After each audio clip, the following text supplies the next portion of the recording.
The far one's the cheapest. Yeah, I'll come over. There you go, right there. Jason not coming tonight?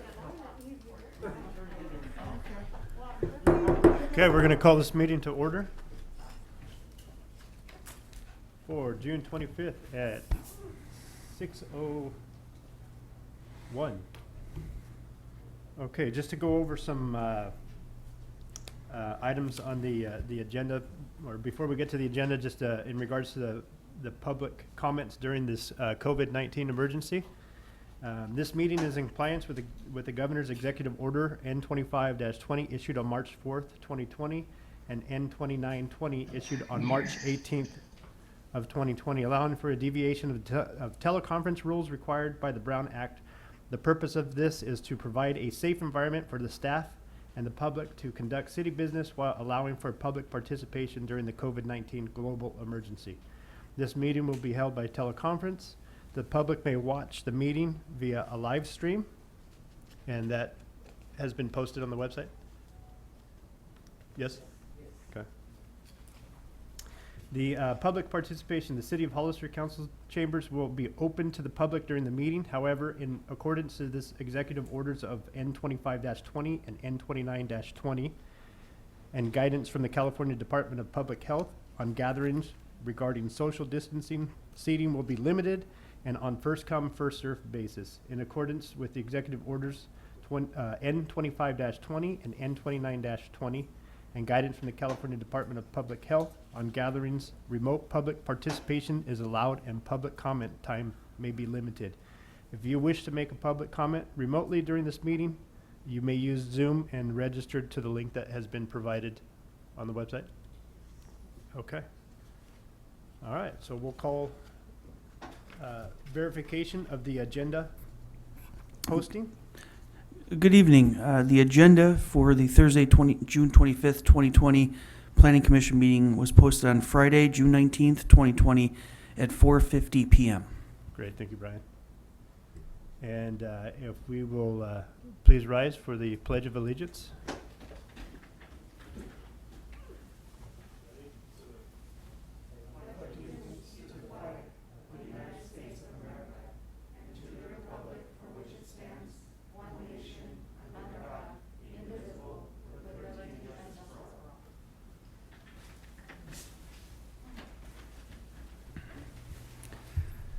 And I will call for roll call. Commissioner Stevens.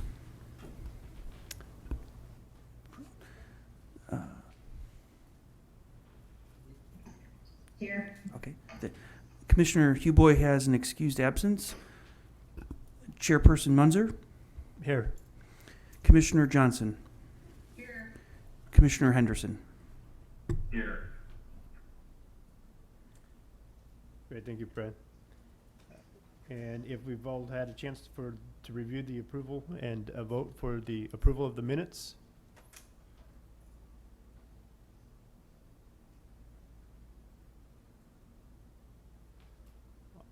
Will somebody entertain a motion for the approval of the minutes?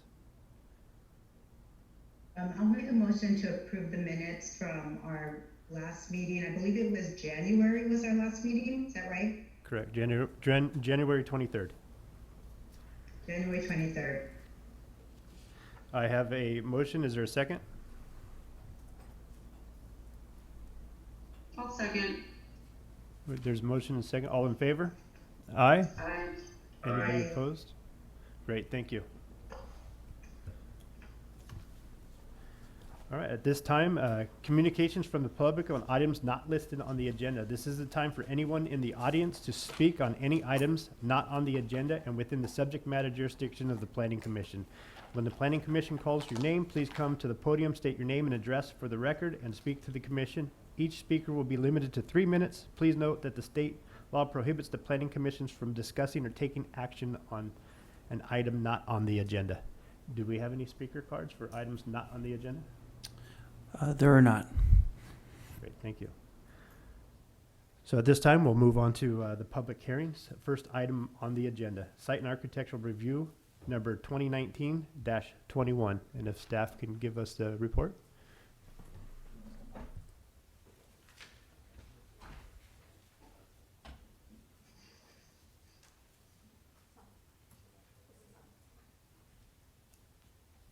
Okay. And then Paul, if you could just, oh, thank you so much.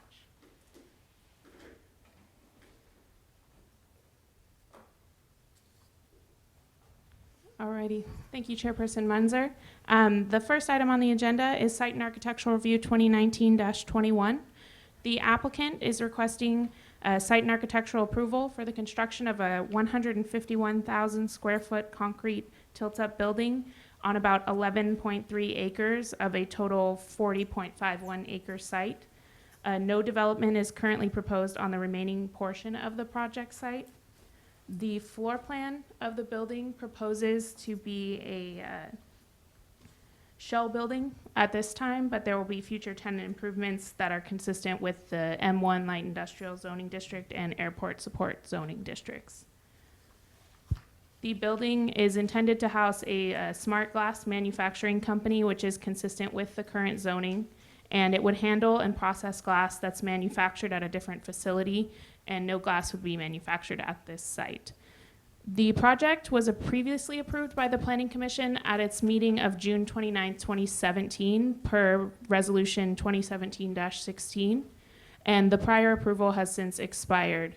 So the applicant has contacted the city and is requesting approval from the Planning Commission to proceed forward with the project with a new application, but it's important to note that this approval tonight is in accordance with all relevant regulations that are presently in effect, as it's a new application for consideration rather than an extension of that previous approval. The proposed building would be up to 36 feet in height, and the stair enclosures to the roof are about 42 feet in height, which is consistent with our zoning. It's a single-story building overall. And it's a concrete tilt-up building, which will be painted and stuccoed and have LED lighting throughout. The eastern elevation, which you see on your screen, and just so you know, it's a very long building, so the top of your screen is going to be the entire building, and then I've split it in half for you to zoom in a little bit on the bottom two pictures. So the eastern elevation that we're looking at now faces San Felipe Road and contains multiple storefront window systems with entry points in several locations across the approximately 840-foot frontage. And there's multiple steel awnings located above some of the storefront areas, and the building contains various articulations and recessed areas to break up the facade throughout. Moving on to the north elevation, this would face the newly constructed Burt Drive extension, and this would be the main point of access for the project. These storefront windows and steel awnings wrap around about half of this elevation from the eastern elevation on the San Felipe side. The western elevation, again, same kind of layout on my PowerPoint slide. The long full thing is on the top there, and then the bottom two is split in half. And this also has a steel awning running the majority of its length, which covers the walkway on this side of the building. And there are storefront windows on either end and smaller windows located above the awning along the central sections of the building. Finally, the southern elevation contains one storefront entry and 2 man doors, and it also has 6 loading docks. And the loading dock doors are depressed and into the ground, into the grade of the elevation, so that truck deliveries can roll right up. And then there's also 2 on-grade roll-up doors, as you can see. San Felipe Road, which is at the top of your screen, but so we're oriented north, is going to be to the left side of the screen. San Felipe Road is our primary vehicular access to the site, and there would be a new primary access on San Felipe Road, which is about 1,200 feet north of the current access. So if you look at your screen, on the right side, there is a exit-only area, and that's kind of where the current access to the site is, but the new Burt Drive extension would be at the northernmost side of this site. The Burt Drive extension is planned to extend into the neighboring industrial park, and it will align with the future Burt Drive on the eastern side of San Felipe as that property develops in the future. There will be deceleration lanes on San Felipe Road for truck traffic that's entering the development on the southbound lane, and acceleration lanes would be required for truck and vehicular traffic exiting the project and traveling north on San Felipe Road. The current access on San Felipe Road, which serves agricultural businesses today, would operate as the secondary exit only access to the CLEARIST Park site. On-site circulation includes two 26-foot wide drive aisles on the east and west side of the building. And again, acceleration lanes would be required for truck traffic exiting this access and traveling north onto San Felipe Road. There will be LED fixtures dispersed throughout the project parking areas and pedestrian pathways to provide lighting throughout the project. There are 382 parking stalls and 12 ADA parking stalls, and as well as 8 EVC charging vehicle stalls. There are 25 bicycle parking stalls. There is a requirement per our municipal code of 400 square feet of floor area. For every 400 square feet of floor area of the building, we need 1 parking space. And so there are 378 required vehicle parking spaces and 19 required bicycle parking spaces. So the applicant is exceeding and meeting the parking requirements.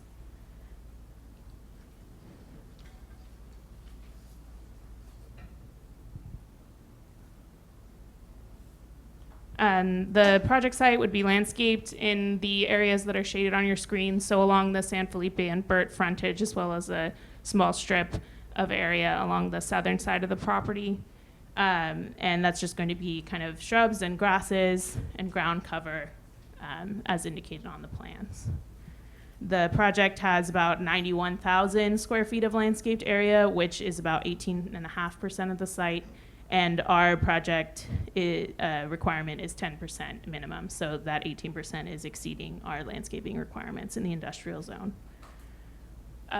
There was a previous environmental impact report for this project, or for a larger industrial airport terminal business park project in May of 2000. And that was to build a tentative map for this area for airport and industrial uses. And then since then, the site was annexed into the city, and none of the proposed development from that EIR has occurred. But when this project was previously approved in 2017, there was an addendum to that EIR that determined that it was consistent with the findings from the original EIR. And then there's also a tentative map approval, tentative map, I believe it is 2019-4. And that is for dividing not only this site, which is the 40.8 acres, but it's a little over 100 acres into 60 industrial lots. And so that is also an environmental impact report for that tentative map. And this project would become lot 1 of that approved tentative map.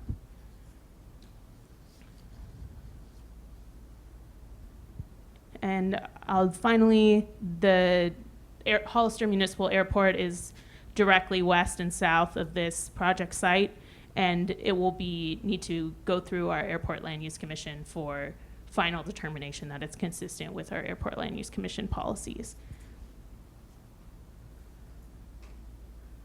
There are a few conditions that we'd like to change from the draft conditions in your draft resolution.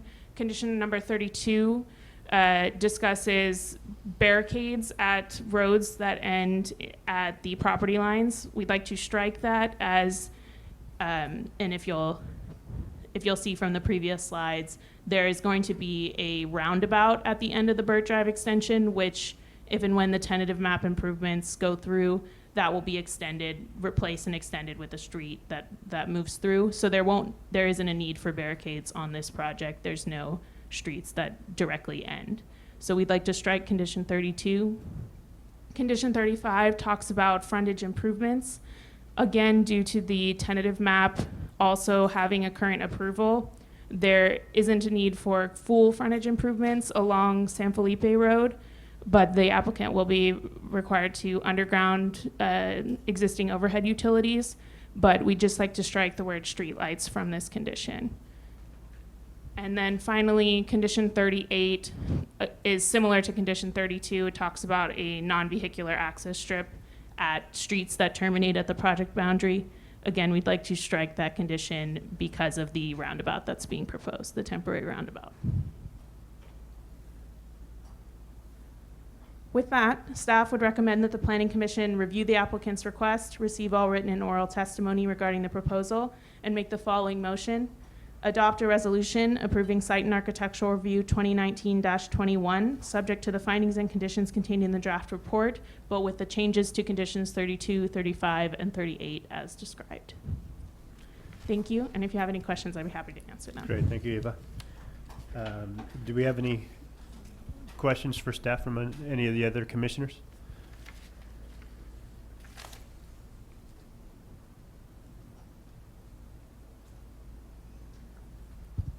If, I have a question. yes, sir. Yeah. So is this gonna be just one tenant, the glass business, or is there gonna be several tenants? My understanding at this time is that it is one tenant, but the internal improvements, like the floor plan of it, have not been proposed. So it's technically a shell building, but my understanding is that it's one tenant. Okay. Thank you, Commissioner Henderson. Any other questions from the commissioners?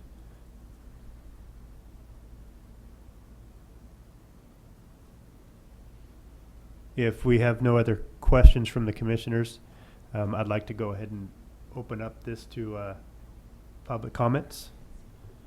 And we'll open it up to public comments at 6:18. Right. Do we have any speaker cards on this item? We do have a virtual comment.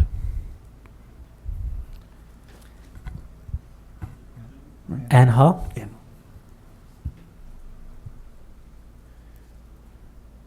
All right, can you hear me? Yes. All right. This is Ann Hall with San Benito Engineering. I'm here on behalf of the applicant.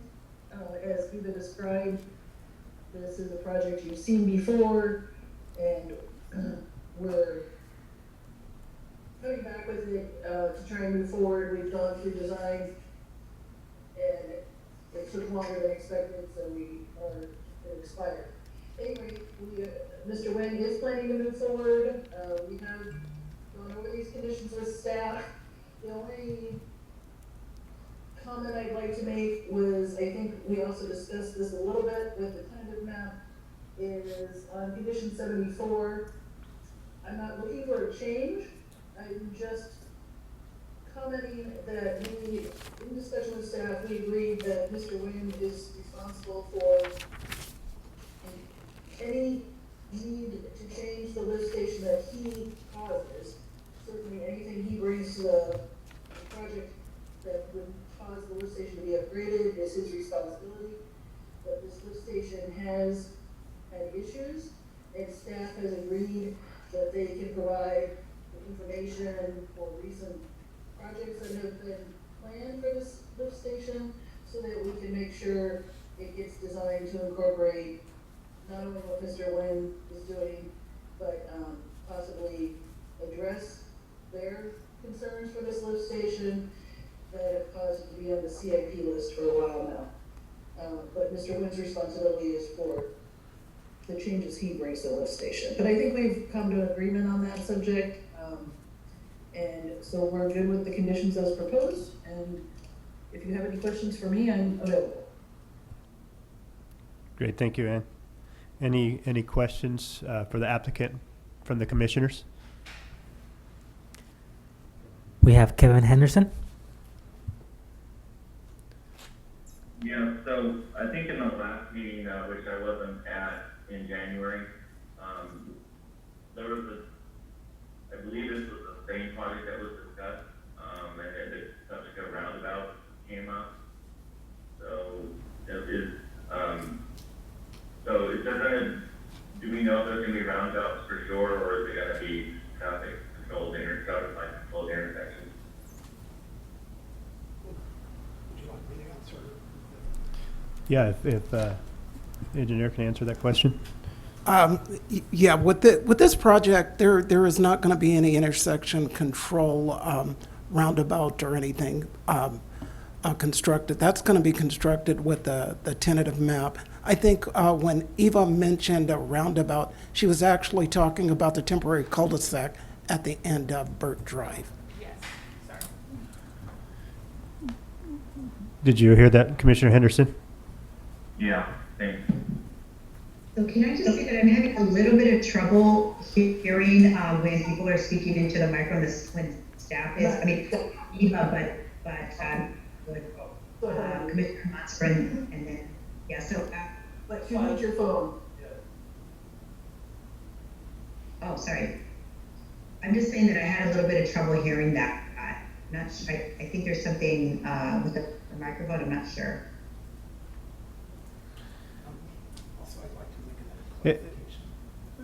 Commissioner Stevens will acknowledge that we'll do a better job at speaking into the mic so that way everybody can hear.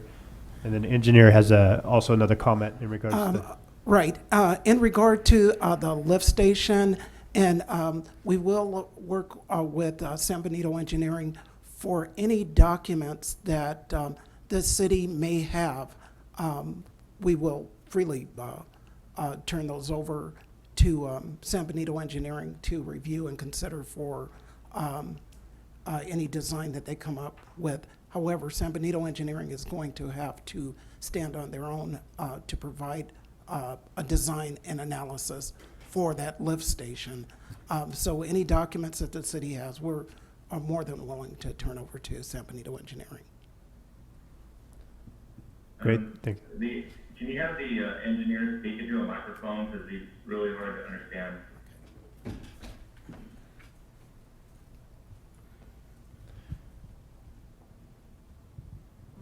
Okay, yeah, this is in regard to the lift station. Any documents that the city has in their possession for that lift station from a previous draft design that the city had performed, the city will gladly turn those over to San Benito Engineering to consider as part of San Benito Engineering's responsibility and design of any potential upgrades that are necessary for that lift station. Were you guys all able to hear that? Yes. Thank you. Any other questions for either the applicant or staff?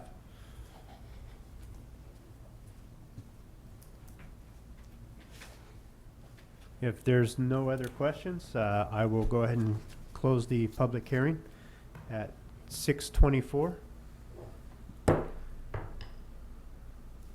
and bring this back to the commissioners. Is there any comments, questions from the commissioners?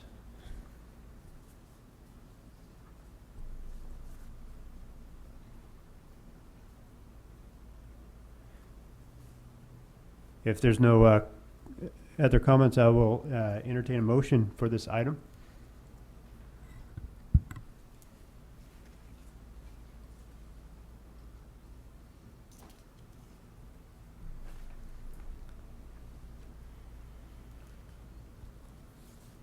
I will go ahead and make a motion to adopt PC Resolution 2020-5. 2020-5, approving site and architectural review 2019-21 with the changes and conditions of 32, 35, and 38 as described. Is there a second on the item? Second. I have a motion and a second. All in favor? Aye. Aye. Aye. That item passes. Thank you. Moving on to item number 2, site and architectural review for number 2019-20. And if we can have the staff report on that. Okay, just give me 1 second to flip some papers around here. Excuse me.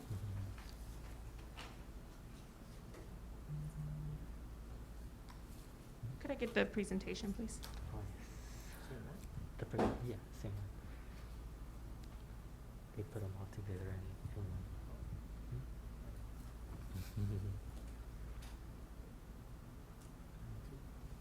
Got it. Are we going to manually go to Thank you so much. Alrighty, item 2 is Site and Architectural Review 2019-20, and the applicant is requesting approval for the construction of a 2-story duplex on a 4,000 square foot lot located at 114 4th Street. The property is located behind an existing residential unit that is on a separate parcel, and this project property has access provided off of Hawkins Alley to the north. The duplex will be a 2-story building with each unit, having a 2-car garage on the first story and a 2-bedroom, 1-bathroom, 588 square foot unit on the second story.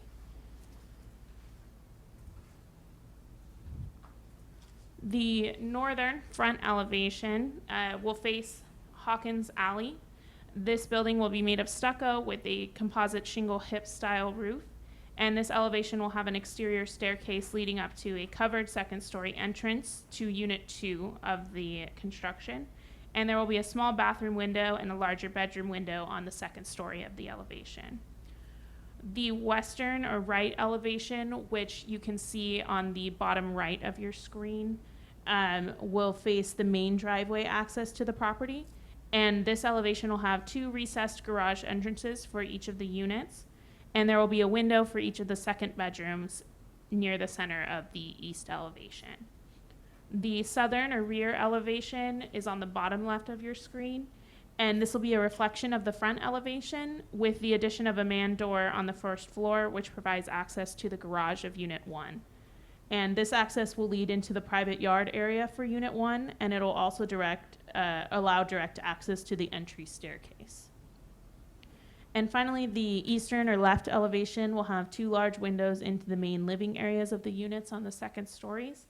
And the elevation will also have a man door exit from the garage of Unit 2, which leads into the private yard area for this unit. Section 1718.060 of our municipal code requires 1.5 parking spaces per 2-bedroom unit for a total of 3 required spaces. And this project is proposing a 2-car garage for each unit, which meets this requirement. And for bicycle parking, there is a requirement of 10% of the required vehicle spaces, which amounts to 1 space for this project. And there is proposed to be a bicycle rack located under the staircase for Unit 2 on the north side of the building, and this meets the requirement for bicycle parking. There is a requirement for 500 square feet of open space for any multifamily unit, and that 500 square feet is divided between private and common open space. So the project requires a total of 1,000 square feet of open space for 2 units. And at ground level, each unit has to have 250 square feet of private open space. The applicant is proposing the private yards for each of the units to be located on the southern side of the building. And Unit 2 will have 252 square feet, and Unit 1 will have 320 square feet of private yard. And this meets the private open space requirements.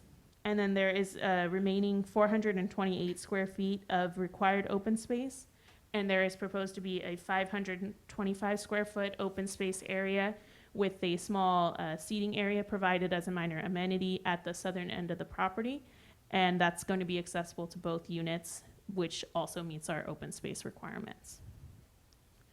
This site is designated as medium density residential in our general plan, and I believe that's actually incorrect in my staff report. It should be downtown mixed use in our general plan. So the 4,000 square foot site can support between 2 and 4 units at 25 to 45 units per acre. And 25 to 45 is the correct units per acre for downtown mixed use. And so the project is consistent with the general plan. This property is located within our Alquist-Priolo Special Study Seismic Zone. However, pursuant to the Public Resources Code regarding earthquake fault zoning, the proposed development does not constitute a project as defined by the Public Resources Code section 2621.6 because the development is a wood or steel frame structure. It's less than 2 stories tall or 2 or less stories tall, and it's part of a development of less than 4 units. So therefore, it's exempt from the Alquist-Priolo seismic study requirements, which would be a trenching study to determine if faults are present. So it is exempt from that. With that, staff recommends that the Planning Commission review the applicant's request, receive all written and oral testimony regarding the proposal, and make the following motion: to adopt a resolution approving site and architectural review application 2019-20, subject to the findings and conditions contained in the draft resolution. Thank you, and I'd be happy to answer any questions. Great, thank you, Eva. Any questions for staff?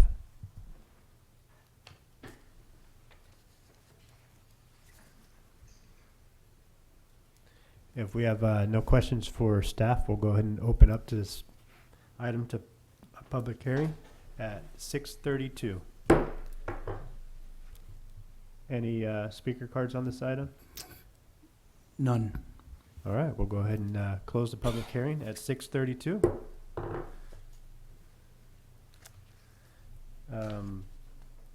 Any other comments, concerns from the commissioners?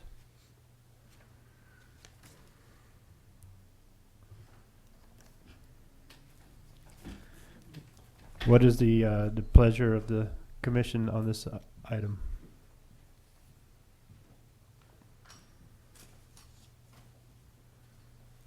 I'll make a motion. So I'll make a motion to adopt a resolution approving the site and architectural application 2019-20, subject to the findings and conditions contained in the draft resolution. That's resolution 2020-6. All right, thank you. You're welcome. There is a motion and a second. All in favor? Aye.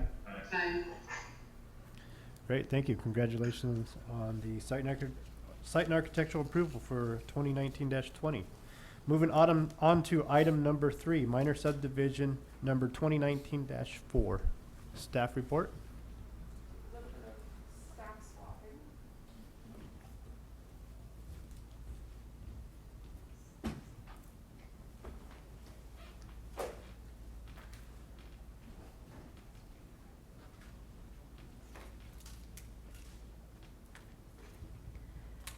Good evening. The applicant is requesting an approval for a minor subdivision number 2019-4 to subdivide a 1.5 acre lot into 2 parcels located at 350 4th Street. The county assessor parcel number is 052-131-021. It's located within the West Gateway zoning district. The project is located at the northwest corner of 4th Street and Felice Drive, south of Pennicate Court. Parcel A is proposed at 0.52 acres and is currently vacant with no proposed development at this time. Parcel B is proposed at 1.03 acres and received an entitlement on June 27, 2019 for site and architectural review 2019-9 to construct a 9,100 square foot retail commercial building. This entitlement expires on June 27, 2021, unless the city grants an extension. The City of Hollister's 2005 through 2023 general plan designates this site as West Gateway. This designation provides for a series of parcels with neighborhood, commercial, and multifamily residential uses to provide a retail-oriented entry boulevard at the west entrance to the city near the San Benito River. The designation is intended to provide convenient services to regional traffic on Highway 156 to encourage community shopping, retail, and offices with medium to high density residential uses at a density of 20 to 35 units per net acre outside of the downtown Hollister area. This project is consistent with the West Gateway zoning. The West Gateway does not have a minimum required lot size. As previously mentioned, proposed parcel B has received entitlements. Parcel A has no development proposals at this time. However, parcel A proposed at 0.52 acres can support 10 to 18 residential and or commercial units. The 1.55 acre site can accommodate up to 31 to 54 residential or commercial uses as allowed by the West Gateway zoning district. For the access for this proposed project, the proposed parcel B would have access off of Felice Drive to the east and Pennicate Court to the north. access to proposed parcel A will occur through a reciprocal access agreement, which can be seen on your attached parcel maps. The reciprocal access agreement will connect parcels A and B from east to west and will extend across parcel A to allow for continued access to the west as future properties develop. This is consistent with the West Gateway guidelines for circulation in the general plan and the zoning code.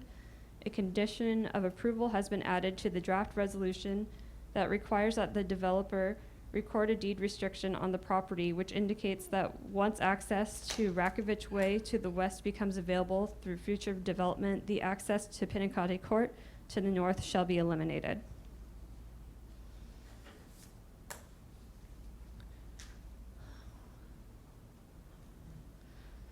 So before making a recommendation, I would like to point out that we do have a few changes to some of the conditions that were in the draft resolution. For condition number 7, as you can see on your screen, we will be eliminating the need for city council approval for the parcel map package. Condition 16 has been changed. It shall read now, on the parcel map, the applicant shall dedicate a reciprocal access agreement as shown on the tentative map. Condition 26 has been eliminated altogether. And then condition 37 has been changed to now read, on the parcel map, the subdivider shall relinquish a butter's rights along the 4th Street frontage for parcel A and B, along a portion of the Pinacate Court frontage for parcel B, and along the Pinacate frontage of parcel A as shown on the parcel map.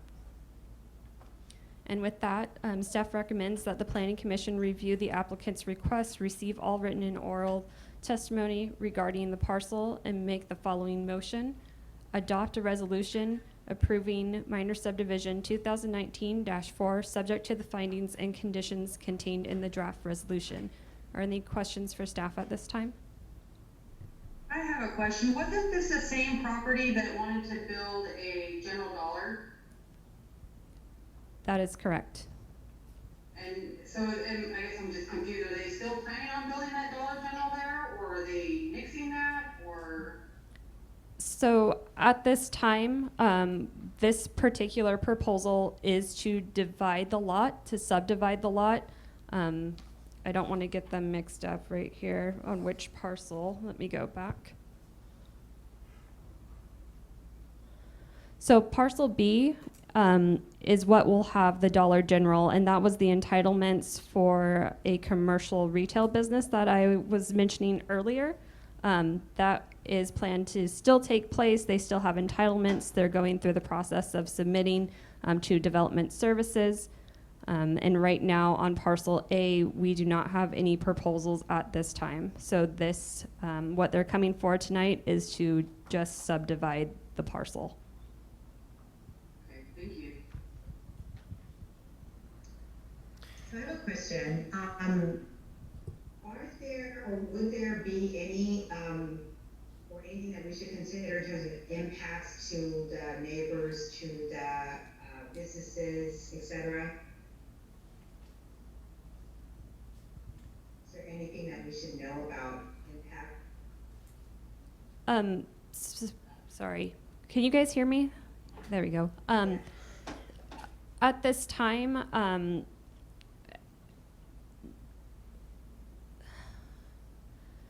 so the impacts to be considered would be similar to those that we had discussed for parcel B. However, as parcel A gets developed, Pinacate Court will be eliminated. So the traffic that could be, sorry.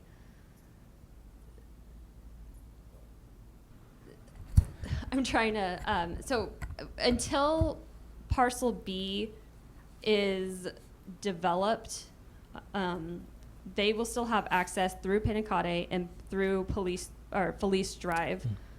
Once parcel A has something that is proposed to be developed on it, that's when we'll eliminate access at Pinacate Court.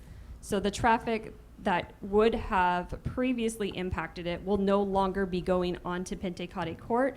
They will have access through Felice Drive and then through the parking lot. I don't know if you can kind of see the easement that goes through the middle of the parcel. That's where the traffic will go eventually as parcel A is developed. That's correct. So are they gonna be allowing traffic coming in from 4th Street, or are they just going through from Felice Drive? Just through Felice Drive. So there will not, I remember saying that they don't wanna have, any access coming in from the main road. So you're telling me that the people, if parcel A is developed, they'll be coming through from Felice Drive, not, I don't know which of that name. Pancrati? Yeah. That's correct. The engineering department will be also speaking a little bit about that right now, Commissioner Johnson. But that is correct. You recollect correctly. The City of Hollister City Council adopted a mitigated negative declaration for the West Gateway beautification, and essentially the area is from Graff Road all the way through West Side Boulevard, and that is one of the goals of the West Gateway beautification, to try to limit access from 4th Street onto private property. And the engineering department will talk a little bit more in regards to what Amber was commenting in regarding access.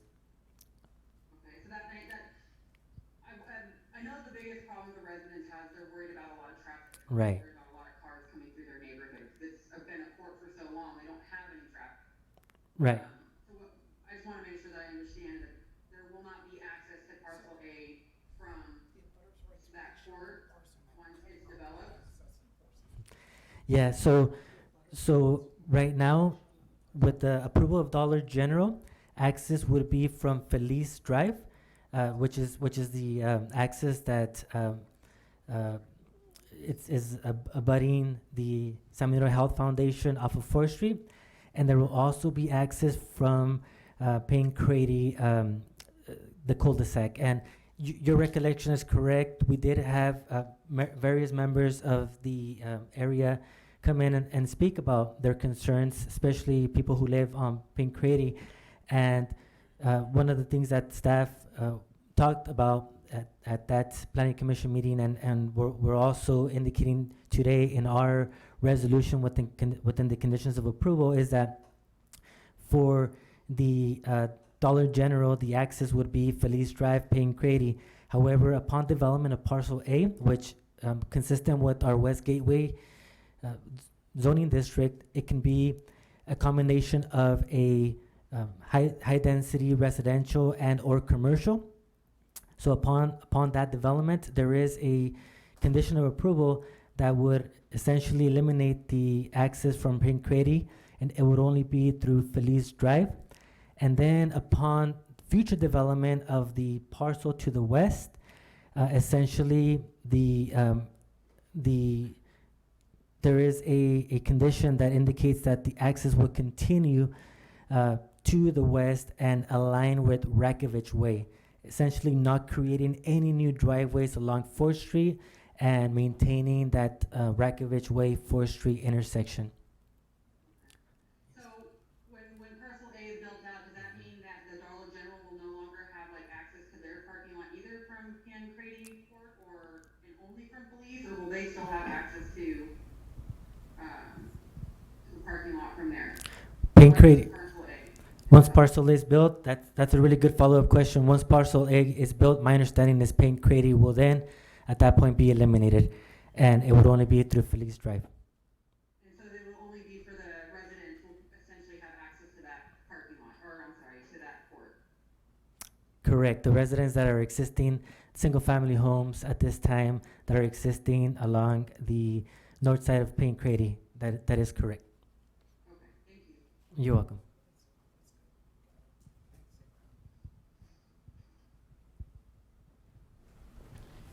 Any other questions for staff? Yeah, I have a question. I'm not really sure what the right question is. I guess I'm trying to understand the purpose of doing this, and I'm not sure that I totally understand what so again, it goes back to, I think I'm not asking the right question, it's about the impact to the surrounding area. So what would be the effect if this was not approved? And what would be the effect if it is approved? So if we authorized it, what would be the effect? And if we didn't, what would be the effect? I'm trying to understand the purpose of this subdividing this particular property.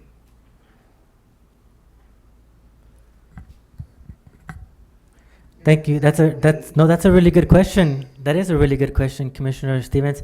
Thank you. It's important that we clarify that because we understand as well as you understand and the neighbors in the area that this is, there's questions and there's concerns. And so essentially for this evening, all we're looking at is essentially splitting that one existing parcel into two. And so if it did not move forward with the subdivision, it would be essentially one parcel where there is an current existing entitlement for one commercial building, which is the Dollar General that Commissioner Johnson was referring to, that had previously come before you at the Planning Commission. Tonight, essentially, would be a request for an approval to subdivide that one parcel into two. And the intent here, and we have the applicant should be in the line as well in case we have questions for the applicant as well regarding their intent. But essentially what would happen is parcel B would be where the Dollar General would be at, and then parcel A would be a separate parcel with easements for access between the both for a separate parcel in regards to future entitlements for that. So if somebody can come in later on, they can potentially sell parcel A to somebody else, and that property owner can then build something that's consistent with our West Gateway zoning designation, which would be consistent to either or commercial and multifamily residential. Because we have commercial already, it would be okay to have another commercial aspect of it, or they can propose multifamily in the form of apartments or condominiums, townhomes, or they can propose another commercial building there. But essentially, the purpose for today is for a request to split one existing parcel into two with the same access points as previously approved with the set and architecture of the commercial building.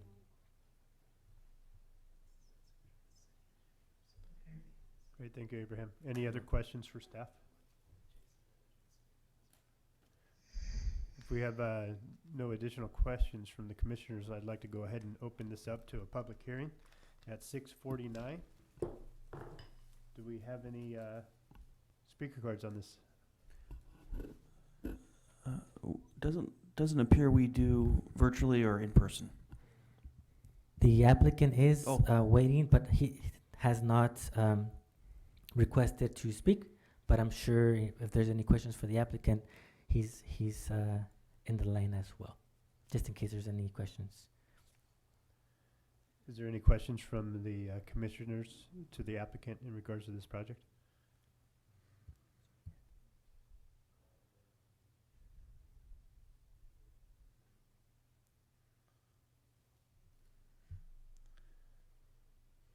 Okay, if we don't have any questions for the applicant or speaker cards on this item, I'll go ahead and close the public hearing at 6:50. Any additional comments from the commissioners in regards to this item?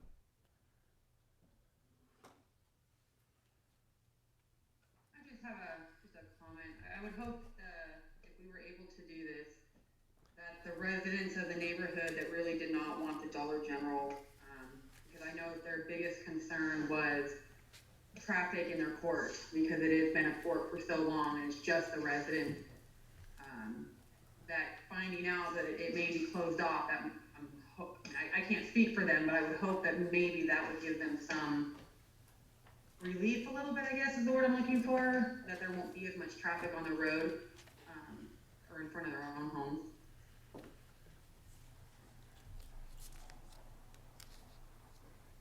Yeah, I agree with that comment. Thank you for the comment, Carrie. At this time, I will go ahead and ask what the pleasure of the commissioners is on this item. I'll make a motion to adopt resolution 20-20-7. Am I correct?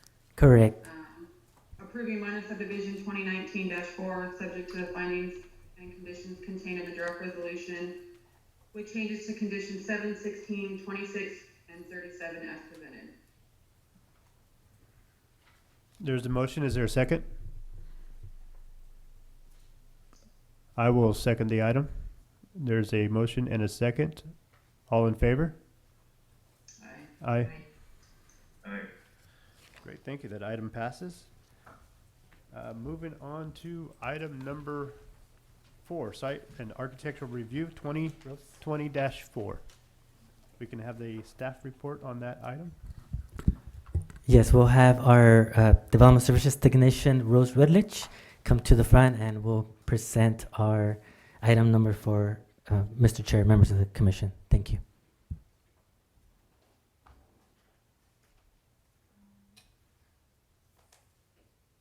So the applicant, or good evening. The applicant, oh, sorry. Good evening. Can you guys hear me? It's totally off. We can hear. Can you hear me now?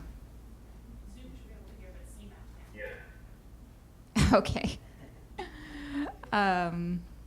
Good evening. The applicant is requesting site and architectural approval to convert 2 existing multi-office buildings on a 12,873 square foot lot into 3 residences. And this is in the home office zoning district. The front primary building, which faces San Benito Street, will consist of 2 attached residential units. Yes. And the rear elevations.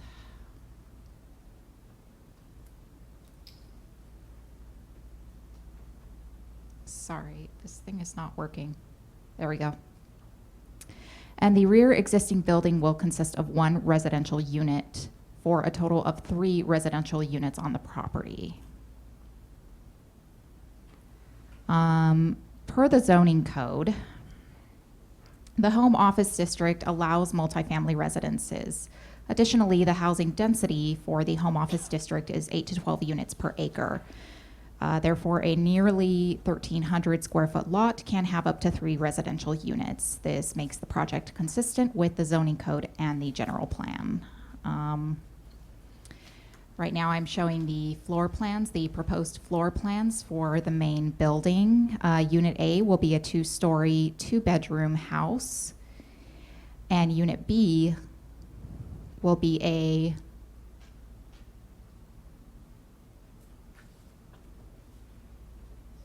gosh, I forgot to put Unit B. Oh, gosh, okay. Unit B will be a 1-story, 2-bedroom house with a basement. The basement is going to be the 2nd bedroom. I would like to note that one of the conditions of approval is to add an egress window to the outside in addition to the already existing door that is located on the outside.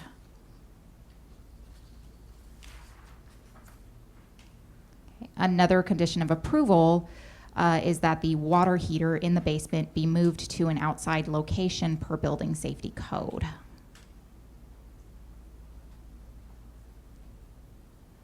Unit C, which is located in the rear of the main property, is currently a 2-unit building that will be converted into a 3-bedroom house. With regards to circulation, currently, you can access the property from the north and exit from the south. The proposed circulation plan will allow for vehicles to enter and exit from the south entrance. I would like to note that a condition of approval for the proposed driveway is to provide a clear line of sight for the vehicles entering and exiting the property. Part of the north portion of the driveway will be closed off to accommodate the installation of private and common open space. Private open space will be provided in the form of a side deck for the unit to the south, a private or front and rear yard for the rear unit and the unit to the north. Common open space will be provided in the form of a front porch and a common area in the rear of the main building. The proposed open space meets the square footage requirements per the zoning code. There are 10 existing parking spaces on the property. The project will reduce the number of parking spaces to 7, which still meets the parking requirements for the tenant and guest parking. One more thing I would like to point out is that there will be a trash enclosure located in the southwest corner of the property, which provides easy access for recology. There is also a bike rack, which can hold up to 7 bicycles, also in the northwestern corner portion of the property. That concludes my presentation. Staff recommends the Planning Commission review the applicant's request, receive all written and oral testimony regarding the proposal, and make the following motion: to adopt a resolution approving Site and Architectural Review 2020-4, subject to the findings and conditions contained in the draft resolution. Great, thank you, Rose. Are there any questions from staff? Or are there any questions for the staff from the commissioners? Yes, I was just wondering if you could say again how you access the property and how you exit. So it wasn't really clear. So currently there is an entrance at the north side of the property that leads into the back parking lot and then goes around, and you can exit at the south entrance. So the project is proposing that the north entrance be blocked off or closed off to be able to accommodate the installation for public and private open space. And so they would enter and exit to the same driveway, I guess. yes. And that is why there is a condition to have a clear line of sight for the vehicles entering and exiting the property.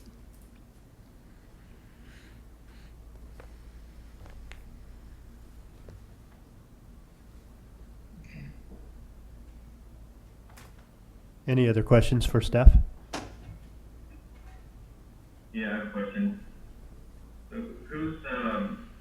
so since this is subdivided into 3 residences, who's responsible for the upkeep of the front yard?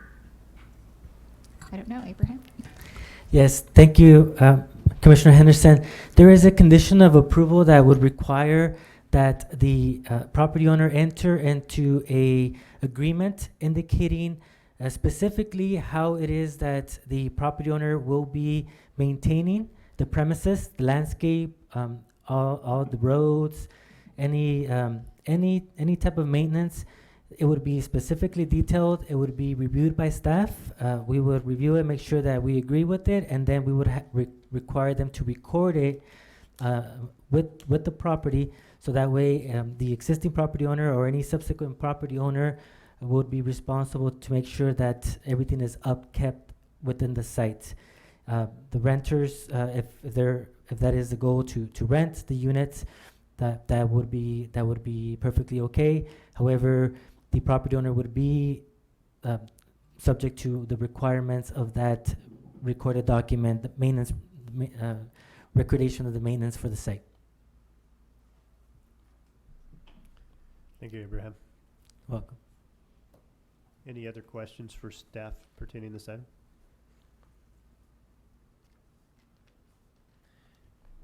If there are no other questions, we'll go ahead and open up the public hearing on this item at 7:01. Do we have any speaker cards or applicant online in regards to this item? Doesn't appear we have anyone in City Hall or virtually that would like to speak at this moment. Okay, we'll go ahead and close the public hearing at 7:02. We'll bring it back for the commissioners to discuss this item. Any other questions or discussion regarding this item?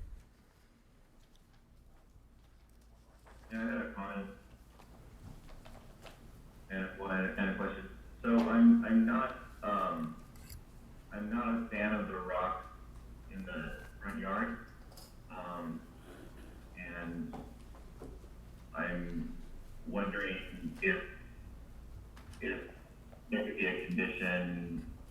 You know, what kind of, if we can ask for any conditions about, you know, maybe upgrading the rocks or something, because, I mean, right now, it works for a business, but I don't think it's great for residents.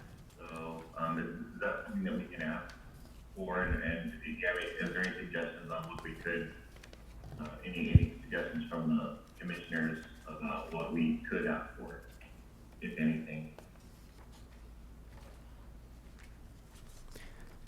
To answer your question, Commissioner Henderson, in regards to whether or not you can ask for it, absolutely you may. We actually do have a... Abraham, can you go to a microphone? It's really hard to hear you. Sure.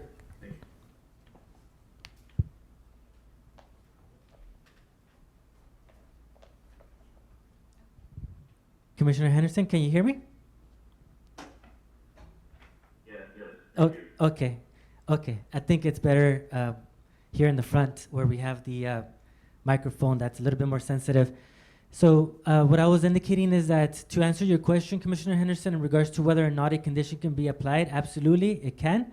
We actually have a condition that requires that prior to issuance of a building permit, that we receive a water efficient landscape application that indicates the type of landscaping specific to the site, and that gets reviewed and approved by our landscape architect on staff that we consult with, which is the Water Resources Association of San Benito County. And so if you would like to add, or the commission, if it's the pleasure of the commission to add to that condition that something in the likes of changing the front of the front yard landscape to the desire of the commission, that's fine, or for it to be changed from rock to another type of landscape to be reviewed and approved by the city, that would be okay as well. But the condition can be amended or changed.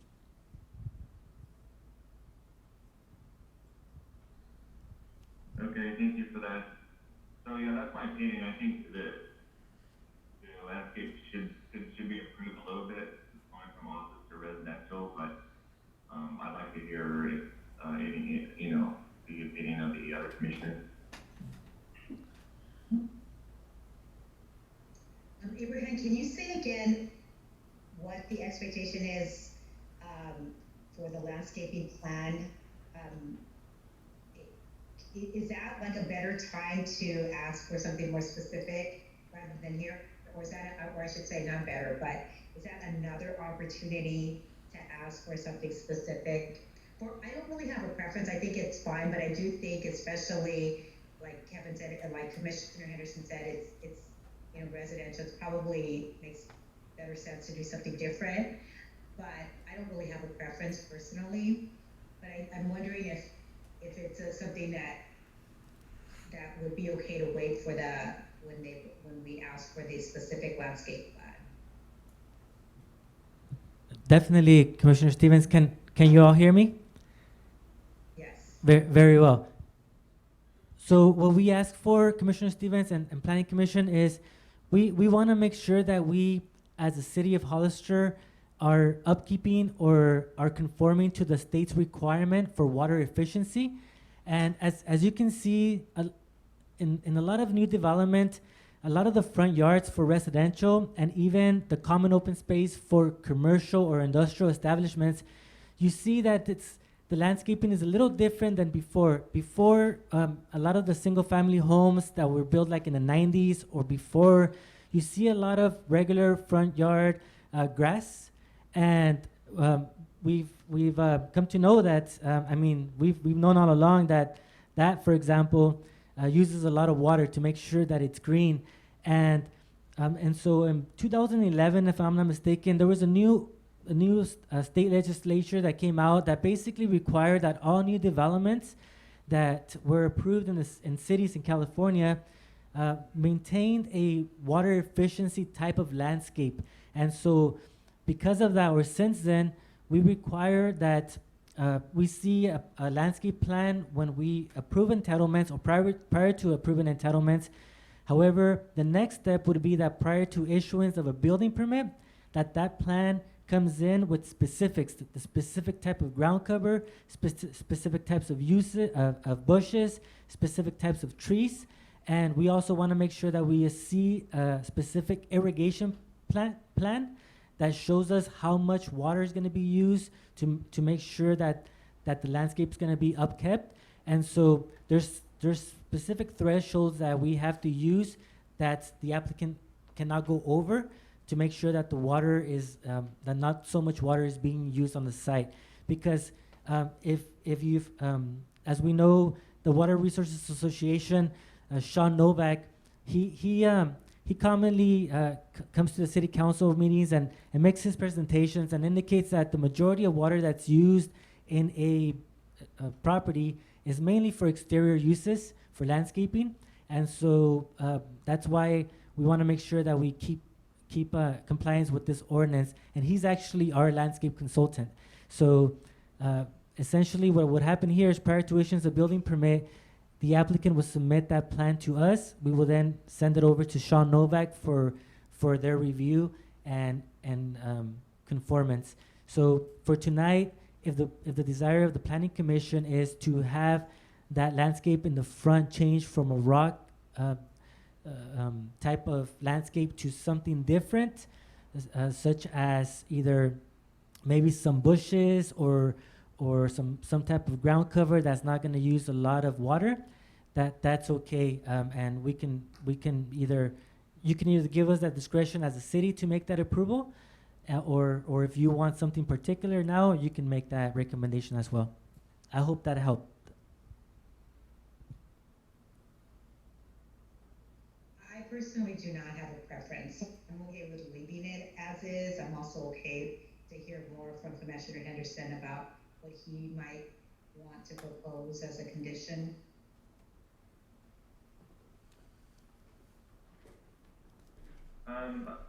So I was thinking, I'm okay with the having the city landscape person that Abraham mentioned, approve something.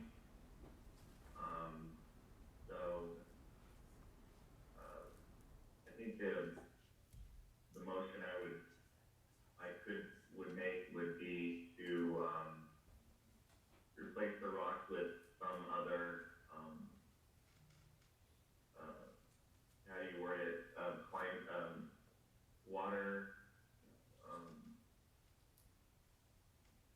water conserving landscape, and that can be just they can work with the city on that.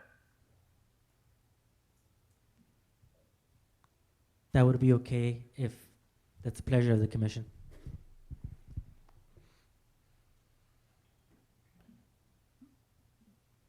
Commissioner Henderson, just for clarification, was that a question that you were making, or was that a motion that you were putting together? I was just trying to verbalize how to word the motion, I guess. So I'll go ahead and make a motion that we approve. It'll be PC Resolution 2020-8. 2020 like to, make a motion that we adopt a resolution approving site and architectural review 2020-4,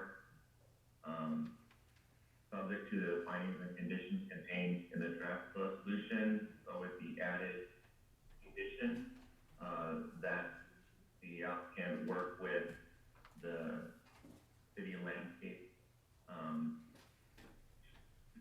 people to, replace the rocks with, some other water conserving, landscape. Great, thank you. There's a motion. Is there a second?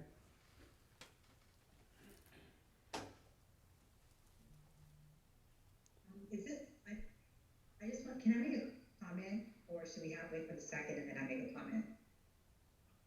Ideally, we would wait for the second and then make a comment, have discussion after the motion is made and seconded. Actually, the commentary at this point could be limited to asking Commissioner Henderson to amend his motion. That's possible as well, if that's the direction you were going. Yeah, I think I am, only because I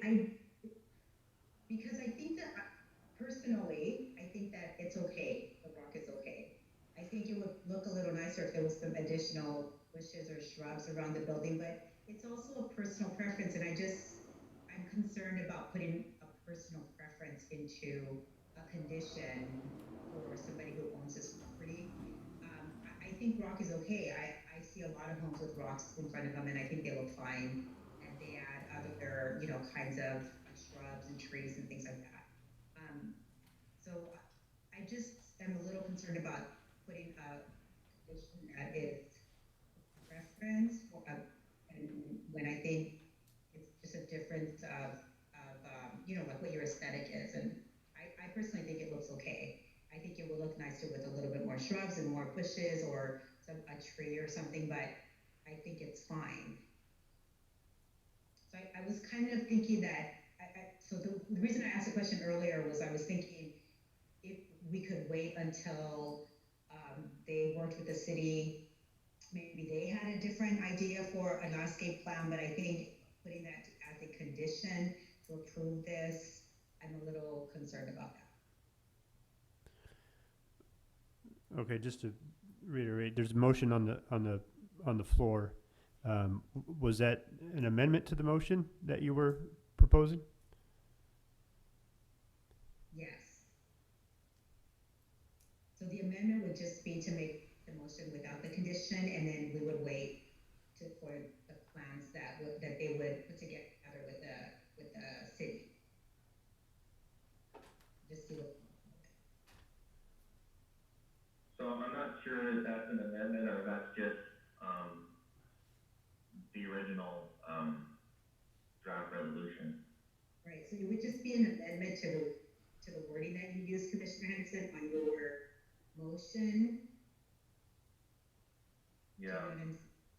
Well, okay, so right now, as the resolution that we have now, is there any provision where the applicant works with the city on a landscape plan? Where's the rock? Is it in the right of way? Is it in the Or can they just, is it just gonna be how it is?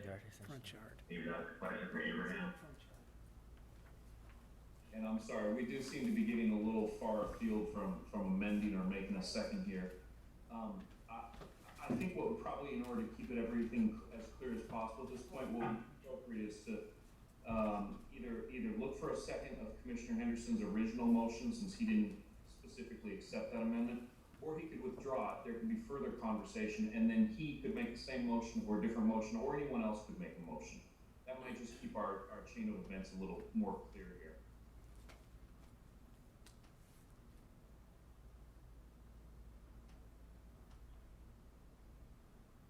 No. I'm suspicious that since I don't hear anyone making a second, that it probably fails for lack of a second. Which I'm gonna call that this motion has failed for a lack of a second. So if there's anybody else who's gonna make a motion,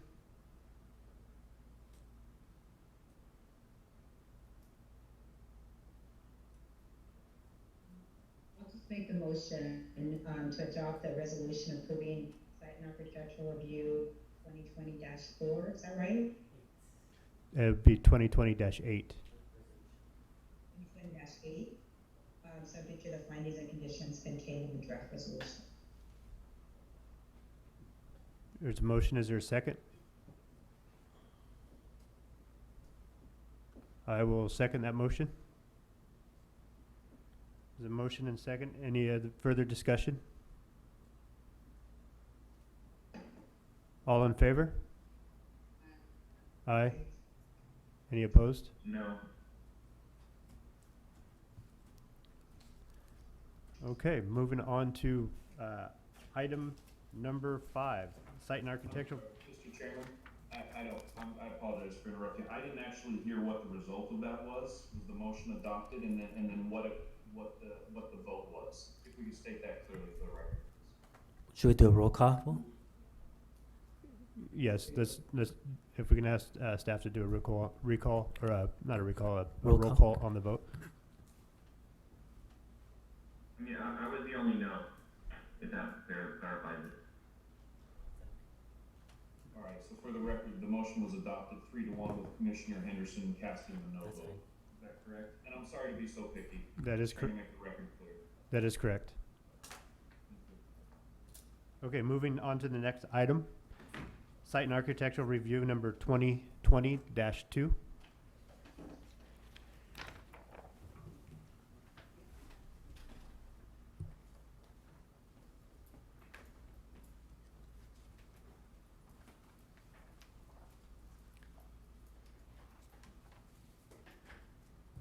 Good evening again. Thank you. As mentioned, this item is for Site and Architectural Review 2020-2. The applicant is requesting approval for the construction of a new 20,000 square foot industrial shell warehouse building. This project is located on a 6.5 acre site at 1258 McCloskey Road, north of McCloskey Road and east of San Felipe Road in the light industrial zoning district. The shell building will contain 4 5,000 square foot tenant spaces. Each will have a separate storefront entry as well as a restroom. The uses for the spaces are not yet known, but they all comply with the allowed uses in the M1 light industrial zoning district. The project is proposing to improve 3.92 acres of the 6.52 acre site and leave the northern remainder undeveloped. The shell building will have a large open industrial yard in the rear with gated vehicle entry from the paved parking area on the east and west side of the building. And the yard will be fenced as well as screened with landscaping. The southern elevation, which is in the center of your screen, the front elevation, will face McCloskey Road and will contain 4 storefronts of the building. And the building and the roof will be made of metal. Each tenant space will have a glass door framed with 2 large windows on either side, and the storefront will have an awning and an area for a business sign above the entryway. And then each of the 4 spaces will also have a window with a planter and a trellis, which gives it more of an inviting commercial feel.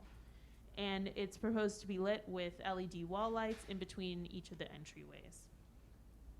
The east and west elevations are plain painted metal facade, and they'll be largely facing the interior of the fence that surrounds the industrial yard.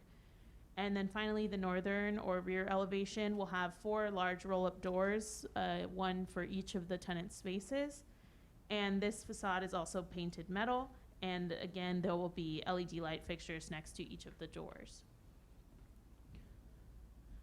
The project proposes a 35-foot wide landscape strip along the frontage of the property, which will house the stormwater management systems and is in compliance with our industrial standards. The front of the building will have the sidewalk, and the ends of the parking rows will be capped with a landscape area on each end. There will be landscape screening along the eastern and western property lines for the length of the fencing that encloses the industrial yard as well. Pursuant to our parking code, again, 1 parking space for each 400 square feet of gross floor area for any of our general industrial uses. And this 20,000 square foot building requires 50 parking spaces. The project is proposed, all 50 of those parking stalls, 3 of them are electrical vehicle charging stations, and 2 are ADA accessible stalls. This meets our parking requirement, and it's assumed that company vehicles and equipment will be able to be stored in the industrial yard in the rear, and the industrial yard is about 200 feet deep and runs the entire width of the property. There was a mitigated negative declaration adopted for the larger unsubdivided area, and I'll back up here, of the 6.5 acre site back in July 2012 for the community food bank project, and that analyzed subdividing this property. The community food bank was never built, so in last year, I believe, January 2019, the applicant proposed a 15,000 square foot building in this location. And so staff prepared an addendum to that original community food bank MND, which determined that there was no additional environmental effects for building a 15,000 square foot building, kind of replacing the rear community food bank building, which would have been on the north end of the property, with a new industrial building of about the same size on the south end of the property. And then at this time, before you today, the applicant is proposing to add on to that original approval from last January, and I do have an image here, which was a 3 tenant space building. So now they're proposing to replace that with the 4 tenant space building that's here for your approval tonight. And so we've prepared an additional addendum for the MND, which determined that there's no additional environmental effects as a result of this approval. So with that, it is consistent with CEQA, and staff recommends a few changes to our conditions as well. We would like to strike condition 12, 16, and 28. They were standard conditions and they're not relevant to this project. One is about maintenance of multifamily landscapes, and one is about existing sidewalks. The applicants requested that this be stricken because there are no existing sidewalks in the area, so staff agreed to strike that. And then one is about a trash separator, which is not relevant to the project. So we would propose that the Planning Commission review the applicant's request, receive all written and oral testimony regarding the proposal, and make the following motion to adopt a resolution approving Site and Architectural Review 2020-2 with the removal of conditions 12, 16, and 28 as described. Thank you, and I'd be happy to answer any questions. Great, thank you, Eva. Any questions for staff on this item?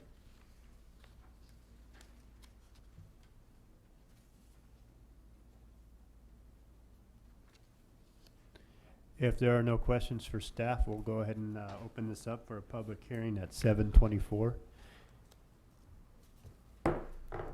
Any speaker cards or?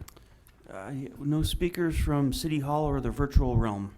Oh, we have one, sorry. Rich Marcus.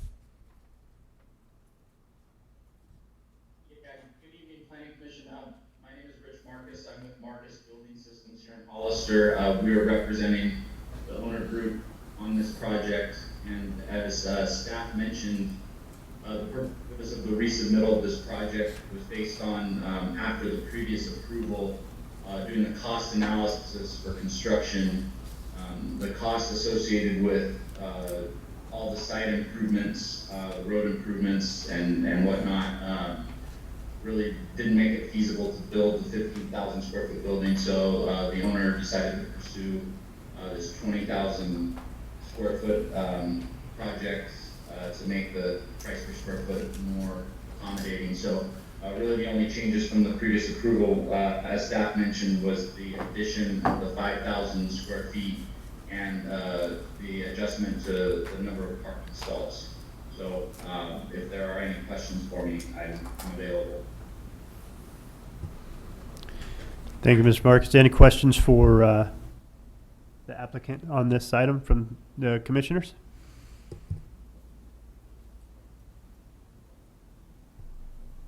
If we have no questions, I will go ahead and close the public hearing at 7:26. Any further comments from the commissioners on this? Okay, what is the pleasure of the commission on this item? Make a motion to adopt resolution 20-20-9, approving site and architectural review 2020-2, subject to the findings and conditions contained in the draft resolution with removal of conditions 12, 16, and 28 as described. Second. There's a motion and a second. All in favor? Aye. Aye. Congratulations on that item. And moving on to item number 6, Site and Architectural Review 2020-5. If we can have staff report on that.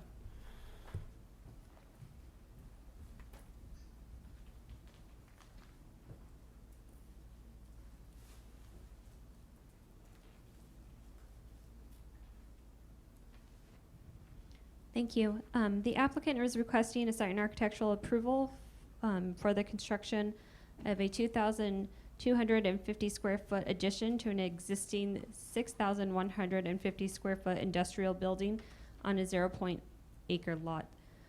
The property is located at 20 Hamilton Court, which is in the light industrial zoning district. The proposed addition will be approximately 24 feet in height, 50 feet in width, and 45 feet in length. The exterior of the building addition will be finished in stucco siding that will match the existing building. The roof line of the addition is proposed to match the existing roof line in the rear of the building. The roof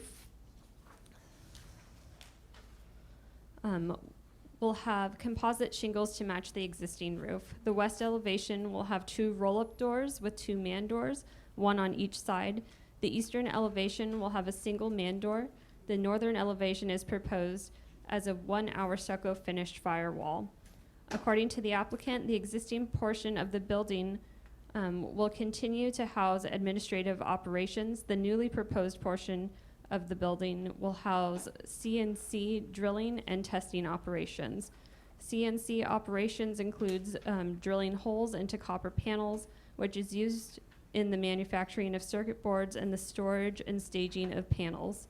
There will be no chemicals or hazardous processing or storage at this time. Staff did want to note that pursuant to section 1710.030 industrial zoning general development standards, there are no required front, side, or rear setbacks for parcels within the M1 light industrial zoning districts unless adjacent to a residential zone. The applicant's plans currently show a 5-foot setback.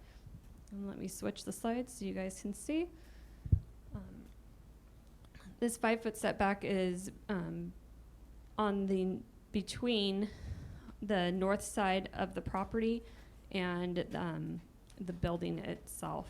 Condition number 8 of the conditions of approval requires that upon submitting plans to the building division, the applicant will designate and label their plan set with current and future uses within the development. The setback is subject to change in accordance with the building and fire codes depending on the use of the addition, should it change. So the current parking will not be changing. Right now, they have 26 parking spaces. They are only required to have 21 parking spaces. In addition, they will be required to provide parking. Currently, there is no proposal for bicycle parking. Our section of the code requires that 5% of the amount of parking is taken for bicycle parking. That equates to 1 space for a bicycle. At this time, there are also no changes for the landscape. Parcels that are 15,000 square feet or more shall have a minimum of 10% landscaping. The current landscaping meets and exceeds this requirement by providing 12.5% landscaping. As you can see, the landscaping will have a variety, or does have a variety of covered ground covers, shrubs, and trees. The majority of the landscaping is located along the frontage of Hamilton Court and the eastern-western boundaries of the parcel. In addition, there are 2 landscape strips on the eastern portion and southern portion of the existing building. This project is consistent with the general plan. The proposed and current use is circuit board manufacturing, which is consistent and compatible with the industrial designation of the N1 Light Industrial Zoning District. In addition, the property is located within the Zone 6 traffic pattern area of the Hollister Municipal Airport Comprehensive Land Use Plan safety zones. As a condition of approval, this project will be taken to the Airport Land Use Commission prior to the issuance of a building permit to confirm that is consistent with the airport land use designation. And lastly, this project does not lie within the fault zone. However, it is within the 100-year flood zone. A condition has been drafted that requires that depending on the site and architectural approval, that the applicant shall provide evidence of the building permit plans and with a flood elevation certificate from a licensed civil engineer registered in the state of California, that the base elevation of the building and all mechanical and electrical equipment is 1 foot above the Federal Emergency Management Agency's 100-year flood elevation.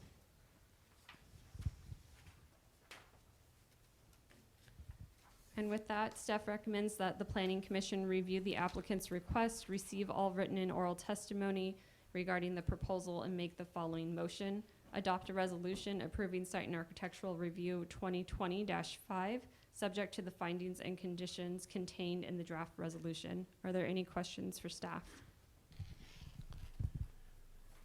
Great, thank you, Amber. If there are no questions for staff at this time, we'll go ahead and open it up for a public hearing at 7:33. Do we have any speaker cards on this? Nothing virtual or in City Hall.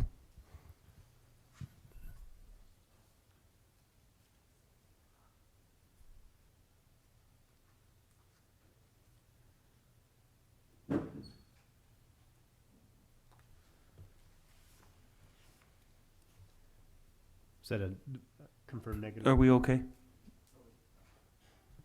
Nobody. No one. Okay, we'll go ahead and close the public hearing at 7:34. I'll bring it back for the commissioners to discuss. Any discussion on this item?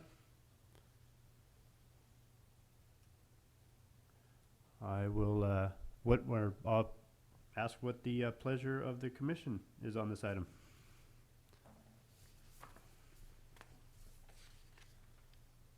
I'd like to make a motion that we adopt the resolution approving site and architectural review 2020-5, subject to the findings and conditions contained in the draft resolution 2020-10. All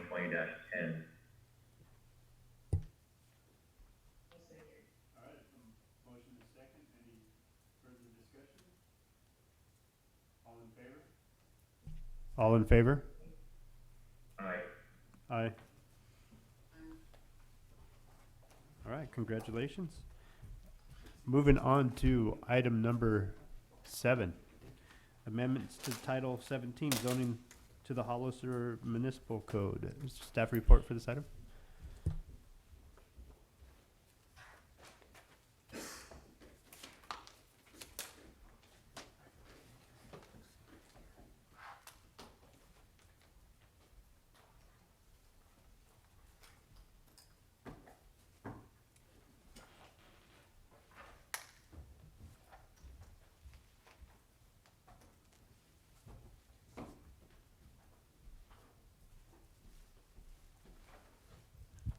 Good evening, Commissioners. Can you hear me?